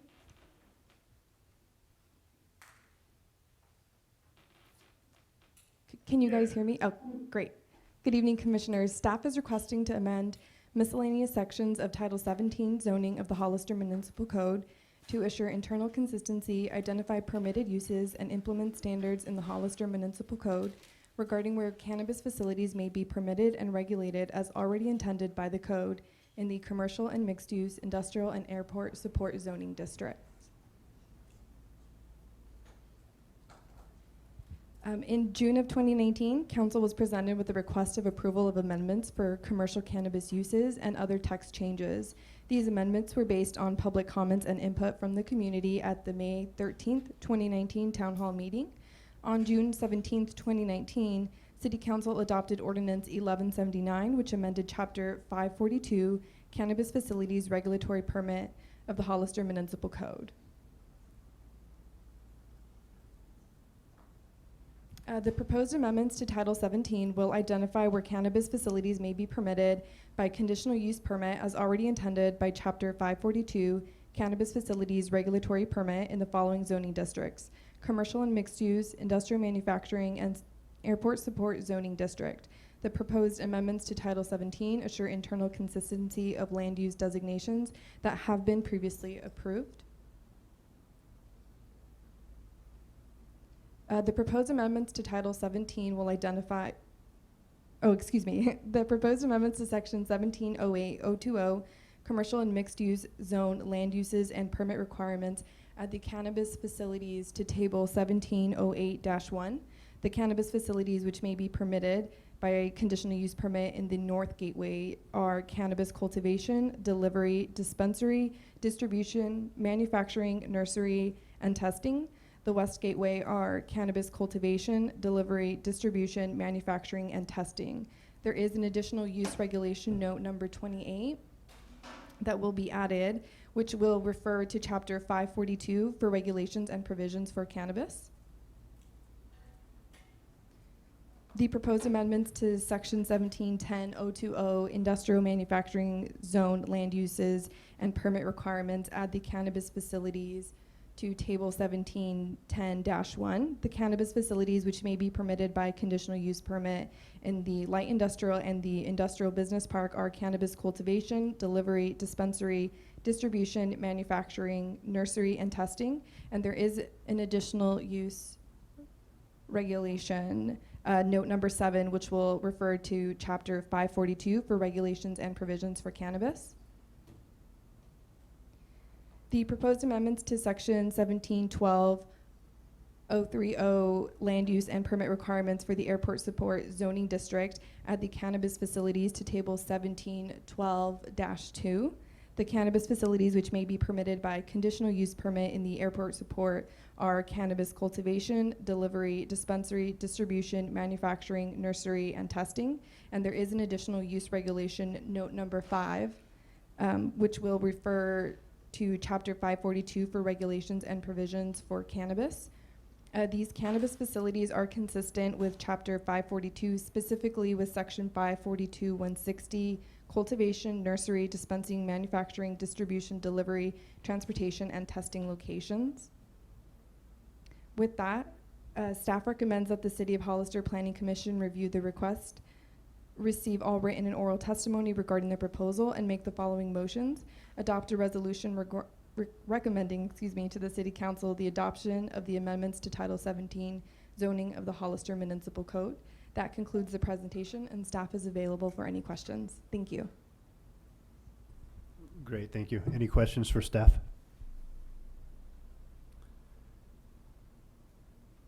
Great. If we don't have any questions for staff, let's go ahead and open this up for I do have a question, Commissioner Munzer. Sorry, just unmuting myself. Go ahead.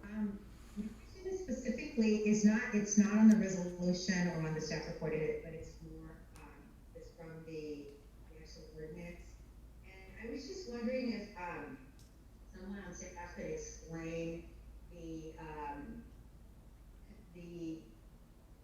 I guess it's a condition. I'm not sure what it is, but the 5.42.170 number C, which talks about who is allowed to enter into a dispensary. And I was just surprised to see the one exception to the rule about no one under the age of 21.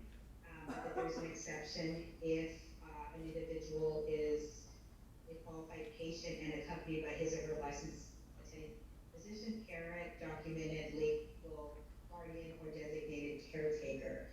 So I was just wondering, under what circumstance would that be necessary? Like where the person under the age of 21 would need to go into a dispensary accompanied by somebody that's listed there.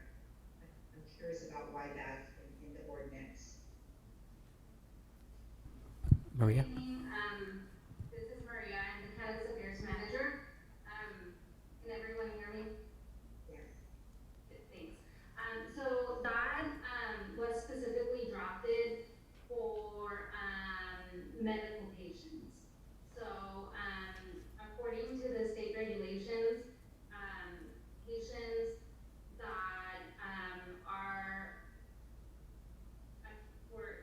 18 cannot go in a dispensary according to our rules unless they have a medical card.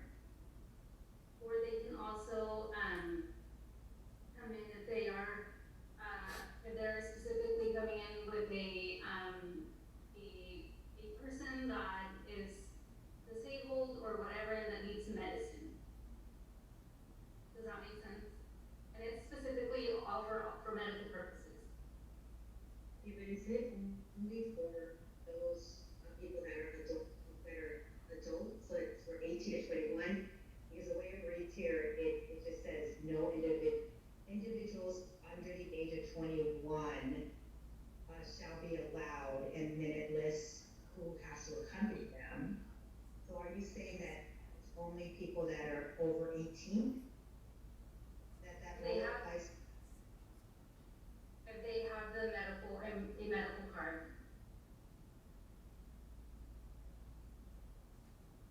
Okay, but okay, so that's not my question. And my question is, do they have to be 18? So they have the medical card, and are they 16 with the medical card? No, they have to be 18.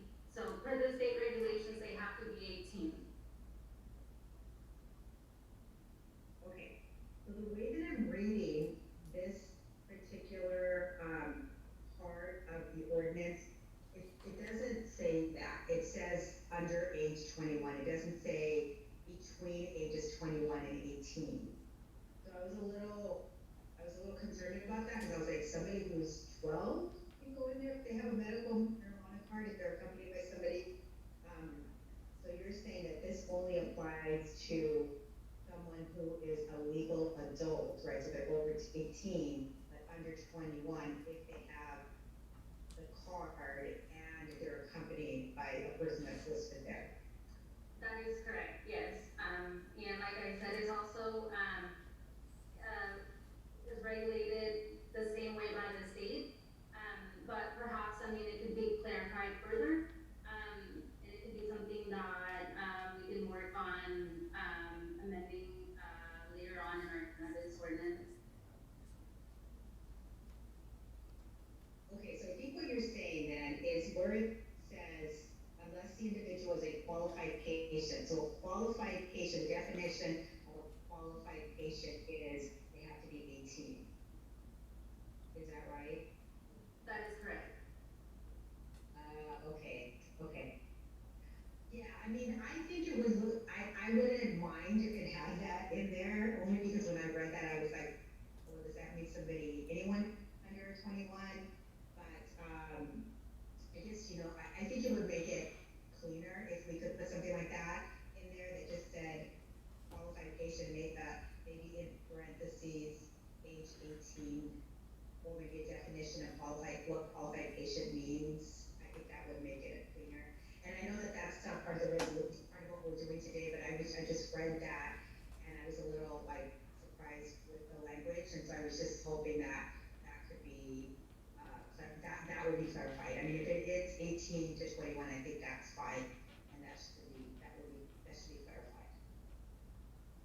So that's what I did. Thank you, Commissioner Stevens, for that comment. And I don't think we have an issue with including that if the city attorney, I'm not sure if he's still there, Jason Epperson, if it's okay that we just include that as part of our recommendation to the city council, that we wouldn't have an issue in taking that recommendation. Of course, I am Okay, thank you, City Attorney Epperson.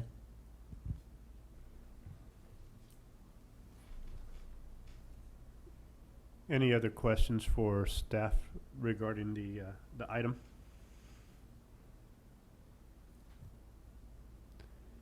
If there's no other questions, we'll go ahead and open this for public comments at 7:46. Do we have speaker cards or anybody online that is wanting to make comments on this item? No speaker cards and no virtual comments. Okay, we'll go ahead and close the public hearing at 7:47. In regards to amendment on this, is staff looking for a motion or a recommendation? Adoption of a resolution which is recommending the change of the ordinance amendment. And if it's the desire of the commission to also change 542-170 subsection C as indicated by Commissioner Roxanne, that would be okay. Okay. So what is the pleasure of the commission on this item? Yeah, so all I would ask is that after the words qualified patient, that in parentheses, the definition be included so that it's clear that we're talking about 18-year-old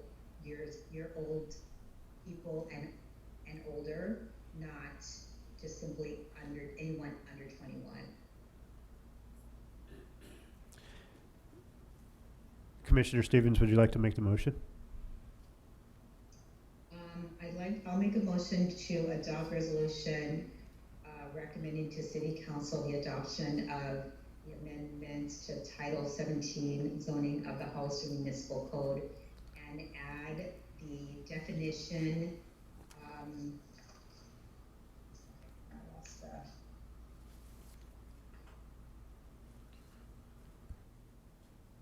add the definition of qualified patient to section 5.42.170, letter C.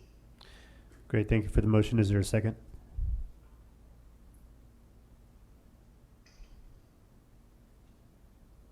I'll go ahead and second that. There's a motion and a second. Any further discussion on the item? All in favor? Aye. Aye. All right. Great, thank you. That item passes. That concludes the items on the agenda. Moving on to new business. No business. No new business? Any old business? There's no old business at this time, Commissioner Munster. Yeah. Any planning department reports? We do have a few planning department reports that we would like to address today. If it's okay, Chairperson Munster, members of the Planning Commission. Briefly, we would like to report that we are happy to announce that the City of Hollister has initiated its general plan update process to develop planning documents that reflect the community's values and priorities for the future of our precious community. The City of Hollister has launched a website dedicated solely to the update of the general plan. Let's see if we can try to look at the actual front page or home page of the website. And that can be accessed by typing in hollister2040.org, as you can see on the screen before you. And we urge all planning commissioners, all members of the public to please log in, type in hollister2040.org, and please spread the word. The general plan update is a highly participatory process. The website is equipped with a background link which provides information on the importance of the general plan. As you can see, just right below the header, there is a background link, and that provides information of the importance of the general plan. It also provides a public engagement link, inviting users to engage in the general plan update with online activities such as requesting the user to share their vision of Hollister, what the user likes about Hollister, and what the user wishes Hollister had in our community. Engagement link also provides the user the opportunity to rank key issues such as affordable housing, traffic congestion, adequate public services, disaster preparedness, job opportunities, high quality schools, amongst others. So there is an attempt to reach out to the public virtually to see, to let us know. We want to hear from you what it is that you prefer and that you rank as high, from high to least, in our community. There's also a link with existing documents, such as the existing adopted general plan, along with the existing adopted housing element that we have, and also the Hollister zoning code in the document section of our website. So there's plenty of information. There's a link where people can contact staff directly with questions, and also they have the ability to be notified, be placed on a list to be notified of our next events. Any public press releases, we can send that information if they log into hollister2040.org.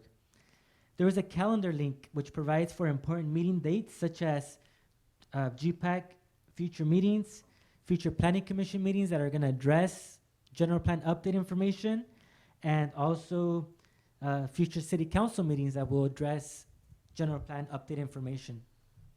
Also, the calendar addresses workshops.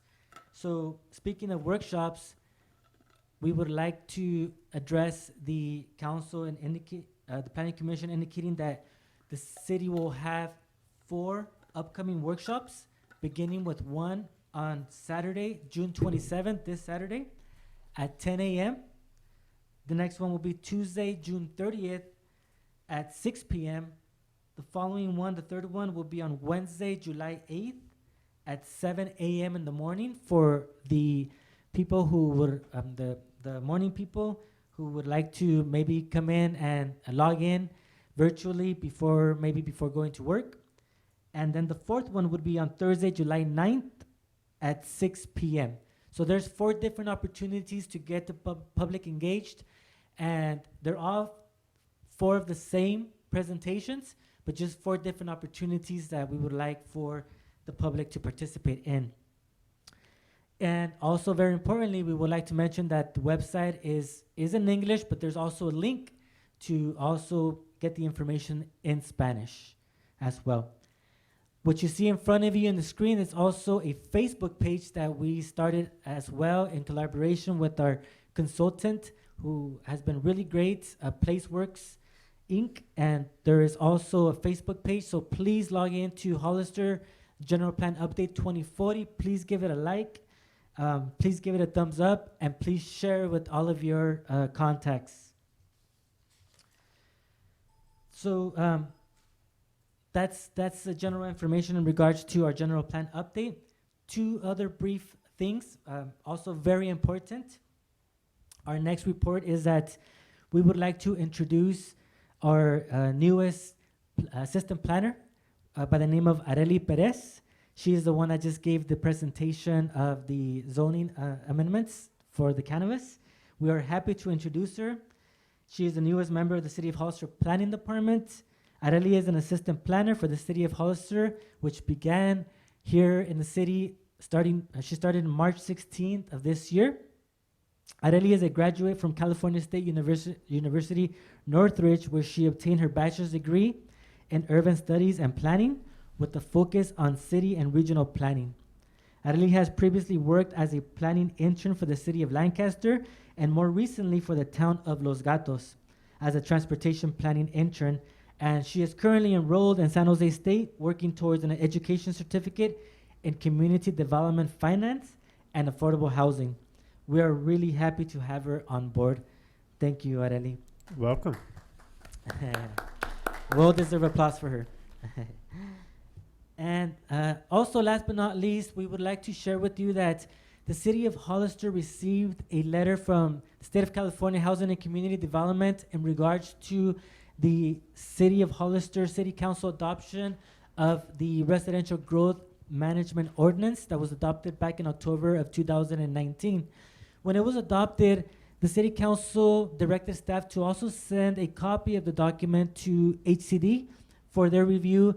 We want to make sure, the council at that time wanted to make sure that the program was adopted in a way that we would maintain our certified housing element. It's really crucial and really important for the city of Hollister to maintain a certified housing element, which we do.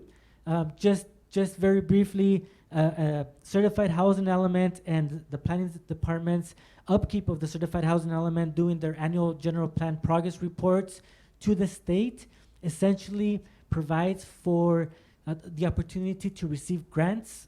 Just recently, the city of Hollister received a little bit over $600,000 in grants just because we have a certified housing element and just because we have updated the state in a yearly on our progress reports. We received a little bit over $600,000 for the improvements that were made to McCarthy Park. And that's just one of various examples that we as a community can benefit. And also, different organizations that are, for example, nonprofit throughout the community also benefit from the city of Hollister having a certified housing element, because a lot of the times there are competitive grants, and the organizations that are out there that can apply for these grants, a lot of the times the state requires that the city has a certified housing element in order to make them compatible or competitive for these organizations such as the Community Food Bank, Jóvenes de Antaño, to be able to apply to these grants and be competitive. And so very important to keep that certified housing element. And so it was sent to the state of California Housing and Community Development Agency, and we heard back from HCD on May 12th. The letter basically indicated that at this time, due to the governor's adoption of the Housing Crisis Act, that a growth management ordinance or a growth management program cannot be adopted or cannot be implemented at least until 2025.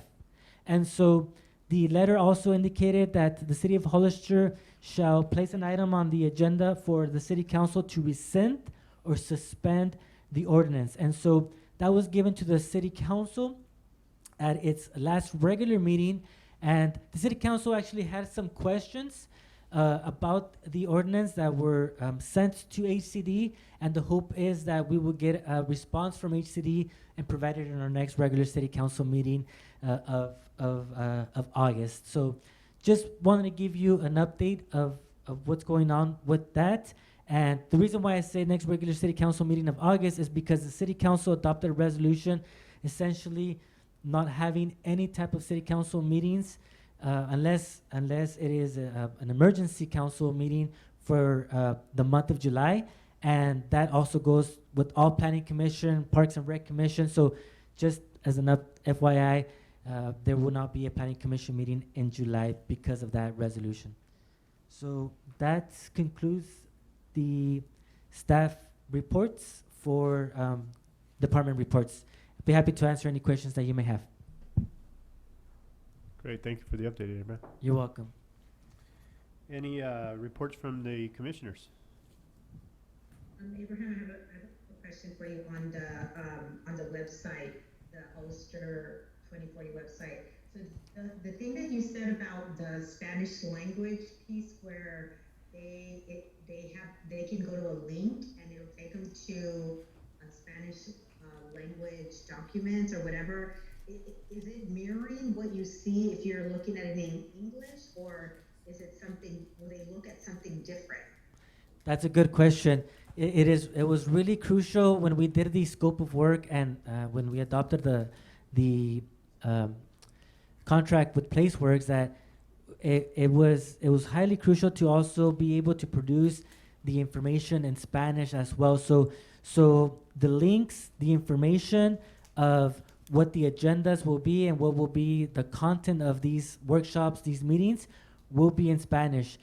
For example, if the public clicks on documents and they want to see the existing general plan, the existing general plan is in English.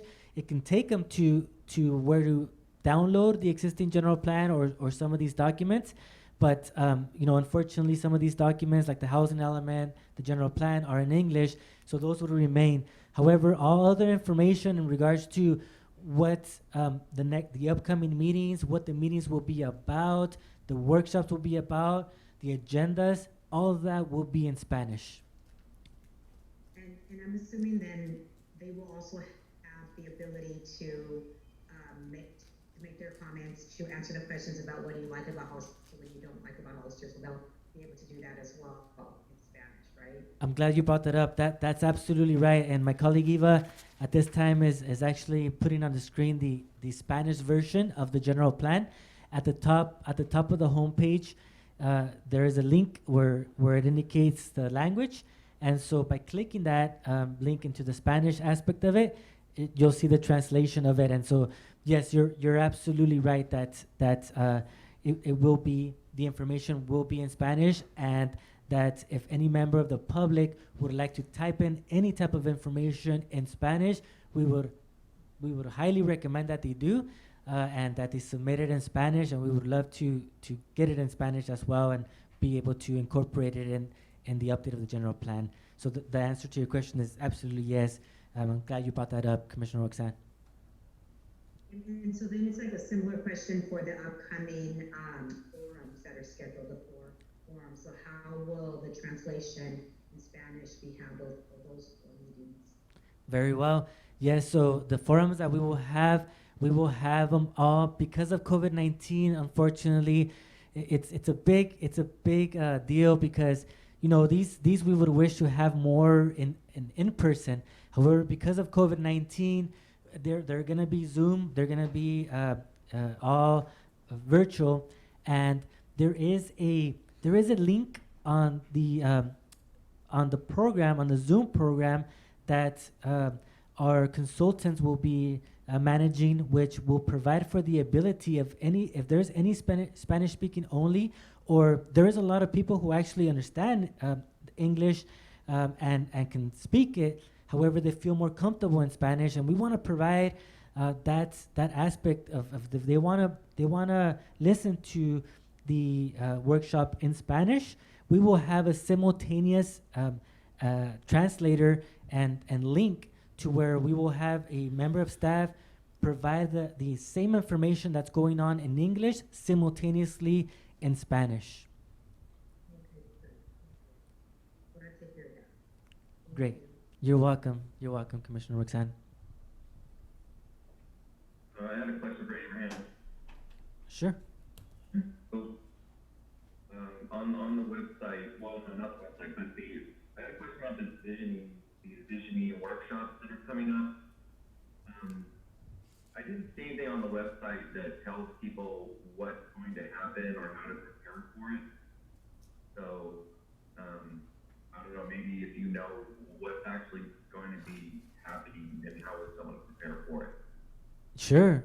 So under the public engagement link of the website, and also actually in the front page as well, two different links. But if under the public engagement aspect or link of the general plan update website, there will be there's information that basically talks a little bit about what the workshops are going to be about, and essentially what they're going to be about is our consultant David Early from PlaceWorks, who's also a instructor at UC Davis Extension, will start out by giving an overview of what is a general plan and the importance of a general plan.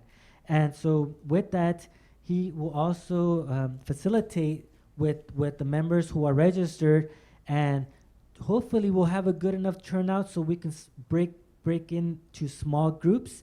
Each group will have a facilitator, and some of the questions that these small groups are going to be able to dialogue amongst the groups are in English and in Spanish are, for example, what type of values should guide the future decisions for the city of Hollister? Also, what are the themes or what are the topics of major importance that the city of Hollister's general plan update should take into consideration? And last but not least, describe your vision of the city of Hollister for the year 2040. So these are going to be broken up into small groups. We're going to try to hear from everybody, and then we'll have a facilitator provide that feedback back to David Early, who is the project manager, and we will have all that information provided, packaged up, and presented at our next General Plan Advisory Committee that is tentatively scheduled for August.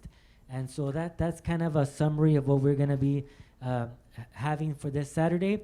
This is going to be scheduled for 1 hour and a half. However, it can be as fast as 1 hour, depending on the flow of everything, or maybe it can go a little bit over an hour and a half. But the meeting is actually scheduled for an hour and a half.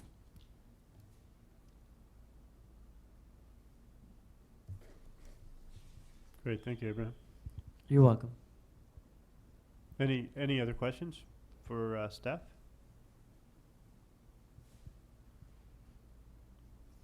Thank you. Okay, if there's no other questions, next Planning Commission meeting is Thursday, August 27 at 6 p.m. Is there I a... actually have, I'm sorry, the planning commission reports, we weren't able to discuss it, but I attended the League of Cities conference back in March, right before everything shut us down. So I want to appreciate and thank you guys for allowing us to go, because I learned a lot from that conference. A lot of eye-opening information, a lot of camaraderie, learning about other people and how other cities are working together. And some of the speakers they had were absolutely outstanding. The gentleman that ended the series of the conference, that last one, he really was a phenomenal speaker. And a lot of the stuff that he said still resonates, and I still remember, 4 or 5 months later that. But I was really impressed. I was really impressed with how it was ran. And I want to appreciate and thank you guys for allowing us and figuring out how we can get there. So thank you. Great, thank you, Commissioner Johnson. Did anybody else attend that? Yes, I did too. No, totally, I ditto. And it's so crazy because it just seems so long ago when we went, and it seemed like the world was completely different at that time. But it was a great conference, and I also want to appreciate staff. I didn't realize that we haven't had an opportunity to do that because we haven't had a meeting since then. So I'm glad that Commissioner Johnson remembered to say that, because it was an absolutely incredible experience, and things are so different now. So I've thought about how the conference might have been different if we were in the middle of the pandemic when we attended, and if we would have attended virtually. But it was a great conference, learned a lot, and it was well organized, and I'm just really glad to have had that experience. So yeah, lots of kudos to the staff for that. Great, thank you. I'd also like to report that I also attended the California League of Cities Planning Commissioners Conference. So I'd like to thank staff for sending us all there. And I did learn a lot and had lots of presentations. And I also wanted to comment, I have looked at the general plan website. So I'm trying to participate a little bit in some of the activities they have there. I did share on social media about the visioning workshop coming up, which I got 0 likes, but so I don't know if there's much excitement out there for these, but I hope that the public can feel a desire to participate and actually participate. And as far as the GPAC, it's unfortunate. I just want to comment. I'm sorry for that Commissioner Stevens wasn't able to be appointed to that commission. I mean, I think we had a really good and fair, transparent process for selecting David Dubois and Commissioner Stevens. So it's unfortunate that you weren't able to be approved for that, and it doesn't seem like there's going to be any move to add another planning commissioner. So I just wanted to. I think it's even more important that we get the public involved in the visioning, since there's less committee members, and it doesn't look like there's any plan to rectify it at this time. So that's all I wanted to report on. Thank you. Thank you, Commissioner Anderson, for the update on that. Any other reports from the commissioners? All right, well, next meeting is Thursday, August 27th at 6 p.m. I would like to make a motion to adjourn this meeting. Second? There's a motion and a second. All in favor? Aye. You guys have a good night. Lines here.